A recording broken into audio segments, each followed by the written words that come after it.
32 years ago, the Richard LaMunyon Hall of Fame was created to recognise the finest of the torch run community, and tonight we continue this fine tradition. Induction into the Hall of Fame is the most prestigious award given in our movement. Tonight, from a list of exceptional candidates, we will recognise 3 individuals who have shown time and again that they epitomise what the torch run stands for and who have sacrificed much to ensure that those with intellectual disabilities live a life full of opportunity and inclusion. They will join the 113 Hall of Fame inductees who preceded them. Hall of Fame inductees, past, present and future, have dared to carry the flame of hope into uncharted territories, excelled our mission to new levels, and have demonstrated unwavering leadership in the development of our cause. Would you please welcome these past inductees as we prepare the Hall of Fame.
Now, we will reveal this year's nominees. To be nominated for the Richard LaMunyon Hall of Fame in and of itself is an honour of which you and your program can rightly be proud. As this year's nominations are announced, please stand in place when your name is called and remain standing to be recognised. Please join me in congratulating the 2023 Richard LaMunyon Hall of Fame nominees.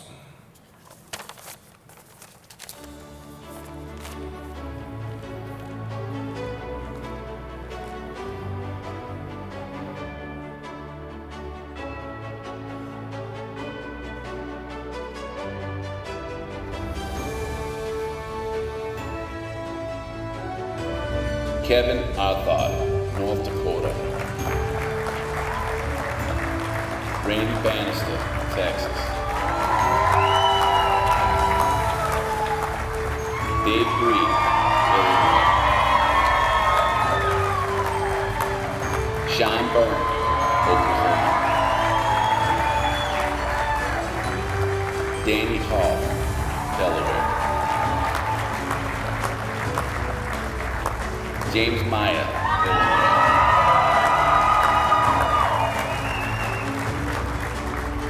Marcus Rhodes, South Carolina. Michael Roach, New Mexico. Mike Shorey, Minnesota.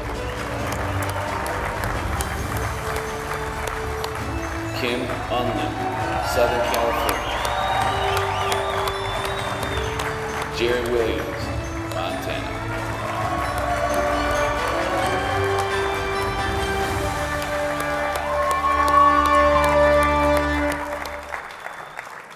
Indeed, congratulations to all the nominees, and now it's time for the winners. Our first inductee in the 2023 class of the Richard LaMunyon Law Enforcement Torch Run Hall of Fame is a founding member of their state LETR committee and served faithfully in that capacity for the past 35 years. As an agency coordinator and state committee member, our inductee has played a key leadership role in the planning and hosting of innumerable fundraising events across the state, cops on rooftops, Harley raffles, plane pulls, truck convoys, and plunges, just to name a few. They volunteered countless hours over the past 3 decades and have earned the universal respect of their peers for always being the first to arrive and the last to leave any torch run or Special Olympics event in their region. When not hosting their own events, our inductee can be found assisting and mentoring other officers and agencies in their state as they plan and host LETR events of their own. In the words of one colleague, I honestly can't remember our inductee's absence from any torch run event here in our state for the past 30 years. In addition to their work in their home state, our inductee has represented their program as a member of the final leg team for the 1999 Special Olympics World Games in North Carolina. Additionally, they have served on the final leg support team for 2 additional national games and served on the unified relay across America. A colleague noted, our inductee has one of the purest hearts, and their life's goal is to leave this world better than they found it. Their love and passion for our athletes and the LETR are unmatched. They've also been credited as being one of the driving forces that helped to transform their program from generating just a few $1,000s in their first year to more than $5 million today. That is high praise indeed. So please join me in welcoming our first inductee into the 2023 class of the Richard LaMunyon LETR Hall of Fame, Jimmy Meyer of Illinois.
I hope I can get through this, folks. You know, 35 years ago, I never had an idea that I would be here this long. I was supposed to be sent down to a meeting to say you were an escort, some squad cars to the county line. And when I went to the meeting, I walked in and they said, "There's the new leg leader." And I said, "Wow, leg leader and escort don't mean the same thing." And that started my career. I'm very humbled and honored by this award, and I'm going to do something unprecedented probably, but this award means more than just one person. Team Illinois over there is part of this. Their name should be on it just like everybody else. Now, I'd really like to recognize all of them over there because they're the ones that made our program successful. Not one person, but a team of people. We've grown unbelievable in all these years. I mean, I think the first year in 1988 when I got involved in it, I don't believe our state raised over $100,000, and you saw what we accomplished this year. We put on a fabulous, and I hope a memorable for all you as attendees here on this conference. We tried to put the level up there. It's going to be hard to beat.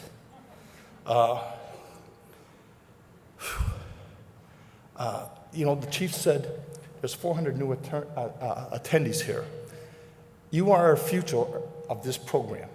You are going to be the new guardians of the flame and hopefully carry it with honor and dignity. We've worked really hard to get it to the level we are at right now, and we want it to successfully stay there. So, as the chief said, there's a commitment. I don't know if I'll be around that long either, like the chief said, but I know you can do it. So I want to say one little thing. When I was about 10, 12 years old, I was always enamored by the Marine Corps. And I eventually joined it, but they had a motto that said Semper Fi, which means simply always faithful. So I'd like to close with this. To the members and prior members on the committee that I served with all these years, I want to stand back and salute all of them and say thank you for the memories.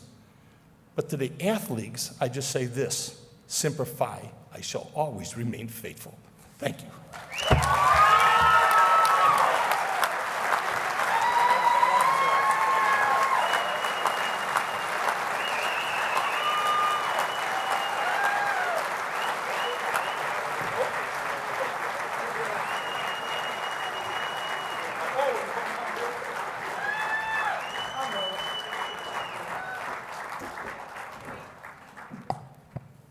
All right, now it's time for our next inductee.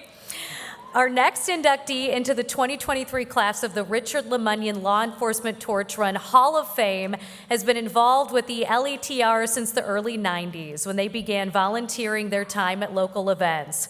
This involvement quickly blossomed with our inductee being selected as their state's first LETR state director in 1999.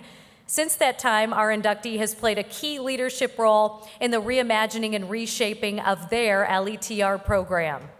Under our inductee's capable leadership, their state LETR executive committee grew from just 3 members to now 21, representing law enforcement from the 4 corners of their sizable state.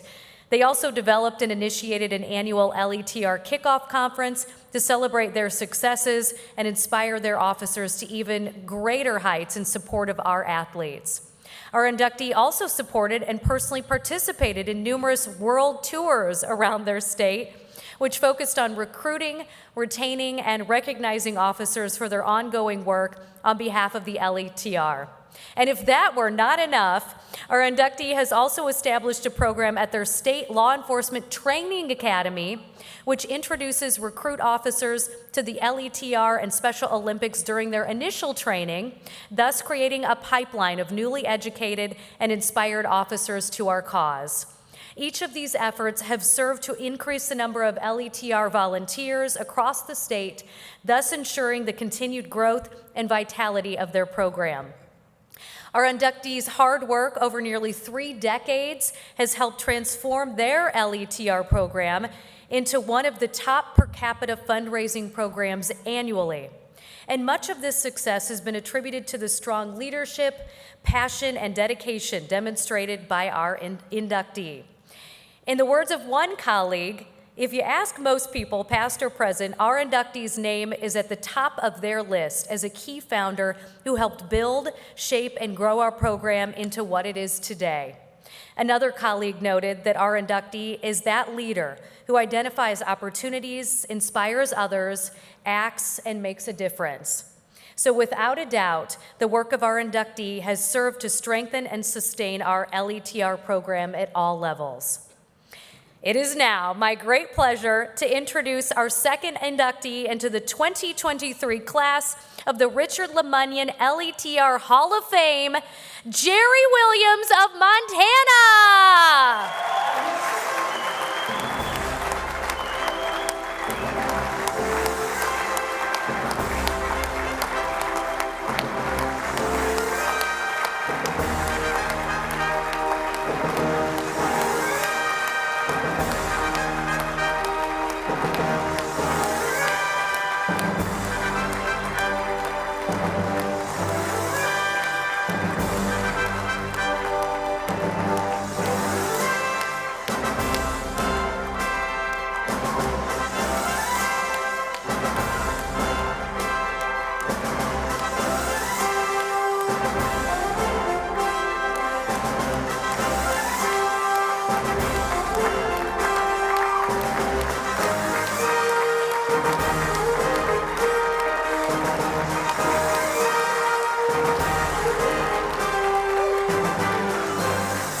So unexpected, no idea.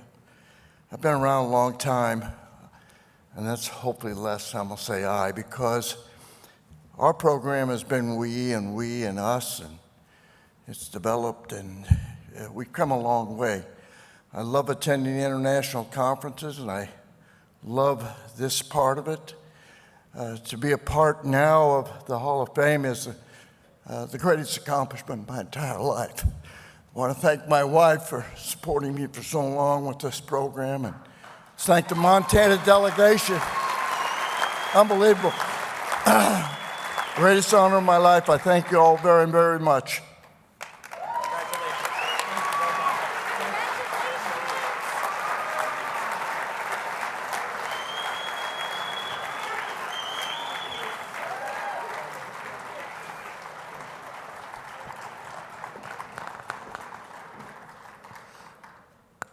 The look of utter surprise is just priceless, isn't it? All these people, like you just said, are always talking about we and us, and then they're getting acknowledged for something that's well-deserved, but you can tell they're not used to being up here solely because so many other people have made it so special. Our final inductee into the 2023 class of the Richard LaMunyon LETR Hall of Fame began their involvement as a rookie officer participating in their local torch run over the next 30 years plus. Our inductee has become more and more engaged with more than the LETR and Special Olympics as they continue to serve in a variety of roles at the local, regional, and international levels. As a young officer, our inductee became more and more involved in torch run activities in their area. They not only volunteered their time and talents at existing events, but created and organized new events to raise awareness and funds for our athletes. Leading from the front, our inductee is likely to be the first in the frigid water or over the edge, often in the company of an athlete. When not actually participating, our inductee plays key roles in the planning, organizing, and oversight of the events taking place across their state. It's been noted that our inductees' volunteer involvement now includes literally every LETR event in their program, Additionally, for the past 20 years, they have partnered with the Special Olympics athlete to make presentations to police and correctional training academies across their state about the many benefits of involvement with the LETR and Special Olympics. Our inductee is a friend and a mentor to hundreds of Special Olympics athletes across their state. They have coached multiple sports, served as a unified partner, and volunteered as a camp counselor and cabin leader at an annual 3-day camp hosted by their Special Olympics program. They have also recruited other officers to serve as coaches across a number of Special Olympics sports. When not hosting events or working with athletes, our inductee plays a key leadership role as a member of their state's LETR Executive Committee. Additionally, they also serve as an elected regional coordinator on the LETR International Executive Council. And they've also served as a runner, support team member, and team leader on multiple international final legs. In the words of a colleague, it is rare that you find a torch runner that is so totally involved and interested in the torch run and our athletes. It is therefore my great pleasure to introduce the final inductee into the 2023 class of the Richard LaMunyon Law Enforcement Torch Run Hall of Fame, Danny Hall of Delaware.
Thank you very much for this incredible honor. It's definitely, as the gentleman had said this before me, the greatest accomplishment of my life. I'd like to also say congratulations to all the nominees. The first group I have to say thank you to is the Delaware State Police. Thank you for allowing me to be a trooper.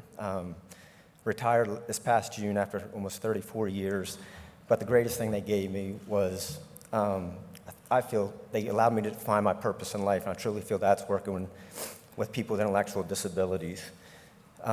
Thank you for the state police for supporting myself in Special Olympics Delaware for so many years and so many events and activities. Thank you to Special Olympics Delaware for being my second family. I love each and every one of you. Special thanks to John Miller, Ann Gruner, Greg Nolt for getting me more involved other than the torch run so many years ago. I'll always be indebted to you. I have to give a special shout out to Region 2, which consists of New York, New Jersey, Pennsylvania, Delaware, Maryland, Virginia, West Virginia, District of Columbia. Fundraising efforts, you guys, somebody already used profanity, you kick ass. Since last year, they raised $14.3 million because of leadership like John Miller, Ben Vravel, John Noonan, $213 million since '84. So thank you for your fundraising efforts. I have to say thank you to my wife. Appreciate you allowing me or supporting me in coaching and doing all the fundraisers, events, and activities. It's the best ones are ones that I get to do with you and ones I've done with AJ. Second to the last group I want to say thank you to is to the athletes. We've all had people, when they find out what we do for Special Olympics, they say, thank you for doing what you do for them or for the kids. These freaking people have no clue why we do if they use that type of language. Thank you to the athletes for giving us hope, giving law enforcement officers hope that there's actually good in our fellow man, giving us something positive to look forward to after you have to deal with the worst horrific situations. Your inspiration is immeasurable and impeccable. Last year I'd been home from Austin for 8 days and ended up suffering a brain aneurysm. Next 5 weeks were tough. Went through a lot of things: seizures, stroke, blood clots on the brain, different brain surgeries, another surgery. My body was littered with blood clots. I don't remember much over those 5 weeks, but I have 3 sources of inspiration during that time. Obviously, the first source of inspiration came from my family. The second source of inspiration came from Bruce Clark. Bruce Clark was the athlete that spoke to us last year in Texas, right before we got to meet the original torch runners. And I have never heard a better speech. It was so motivational, and it was crazy because I actually, when I was in that damn hospital bed, I actually had dreams of his speech. And I remember waking up and begging God and Jesus to give me another opportunity to work side by side with athletes like Bruce. And fortunately, he listened. And then I had a third source of inspiration back home is Ellery Thomas. He's my buddy. And every day he would call my wife. He would check on me to see if I had improved. And then more importantly, he would see if my wife needed anything. And that act of kindness just blew me away. And I just remember laying in the hospital bed, begging God and Jesus to give me an opportunity to be able to volunteer, to coach, to mentor. And if they did, I would be the best coach, mentor, volunteer that I could be, given that opportunity. Fortunately, they listened and was able to pull through. So thank you to the athletes for giving us hope, inspiration, and positivity. And lastly, thank you to each and every one of you. You guys are the best torchbearers that there can be. Continue to hold that flame of hope high, but make sure you allow it to burn brighter for years, decades, and generations to come. So thank you. Please stay safe. Safe travels home. Thanks.